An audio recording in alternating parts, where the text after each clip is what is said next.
सदस्यगण, ये सदन 1975 में देश में आपातकाल इमरजेंसी लगाने के निर्णय की कड़े शब्दों में निंदा करता है।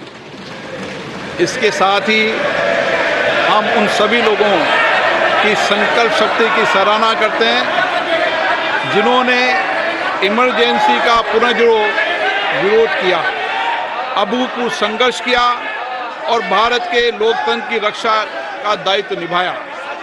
भारत के इतिहास में 25 जून 1975 के उस दिन को हम हमेशा काले अध्याय के रूप में जाना जाएगा। इस दिन तत्कालीन प्रधानमंत्री श्रीमती इंदिरा गांधी ने देश में इमरजेंसी लगाई और बाबा साहब अम्बेडकर द्वारा निर्मित संविधान पर प्रचंड प्रहार किया था। भारत की पहचान पूरी दुनिया में लोकतंत्र की जननी के तौर पर है।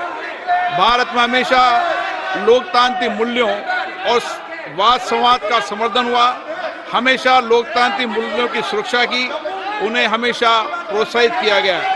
ऐसे भारत पर श्रीमती इंदिरा गांधी द्वारा तानाशाही थोप दी गई, भारत के लोकतांत्रिक मूल्यों को कुचला गया और अभिव्यक्ति की आज़ादी का गला घोटा गया। इमरजेंसी के दौरान भारत के नागरिकों के अधिकार नष्ट कर दिए गए, नागरिकों से उनकी आज़ादी छीन ली गई। ये वह दौर था जब विपक्ष के नेताओं को जेल में बंद कर दिया गया, पूरे देश को जेल खाना बना दिया गया। तब की तानाशाही सरकार ने मीडिया पर अनेक पाबंदियां लगा दी गई थी, न्यायपालिका की स्वतंत्रता पर अंकुश लगा दिया गया था। इमरजेंसी का वह समय हमारे देश के इतिहास में अन्याय काल का एक काला खंड था। आपातकाल इमरजेंसी लगाने के बाद उस समय कांग्रेस सरकार ने कई ऐसे निर्णय किए जिन्होंने हमारे संविधान की भावनाओं को कुचलने का काम किया। पूर्व और निर्दयी maintenance of internal secretary act Misa में बदलाव करके कांग्रेस पार्टी ये सुनिश्चित किया कि हमारी अदालतें मीसा के तहत गिरफ्तार लोगों को न्याय नहीं दे पाए। मीडिया को सच लिखने से रोकने के लिए parliament president production of publication repeal act, press council repeal act और prevention of publication of objectionable matter act लाए गए। इस काले खंड में संविधान में 38वां, 89वां, 40वां, 41वां, 42वां संविधान संशोधन किया गया। कांग्रेस सरकार द्वारा किए गए संशोधन का लक्ष्य था सारी शक्तियां एक व्यक्ति के पास आ जाए, न्यायपालिका पर नियंत्रण हो, संविधान के मूल सिद्धांत खत्म किए जा सके।